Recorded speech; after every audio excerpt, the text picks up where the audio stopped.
రమ్యది ఆత్మహత్య కానే కాదని హత్యేనని అంటున్నారు మృతురాలి తల్లిదండ్రులు. అల్లుడే అదనపు కట్నం కోసం తమ కుమార్తెను చంపేసి ఆత్మహత్యగా చిత్రీకరించే ప్రయత్నం చేస్తున్నాడని ఆరోపిస్తున్నారు. ఆస్ట్రేలియా మెల్బోర్న్ లో తమ కుమార్తె రమ్యని అల్లుడే చంపేశాడంటున్నారు మృతురాలి తల్లిదండ్రులు.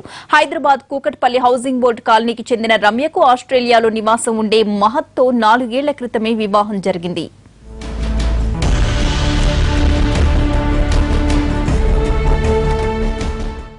ఏం పెట్టినారు మీ వాళ్ళు, ఇంతేనా ఇచ్చేది, ఇంకా కావాలి కదా. మేమేమంటే ఎక్కువ చారిటీస్ చేస్తూ ఉంటాం.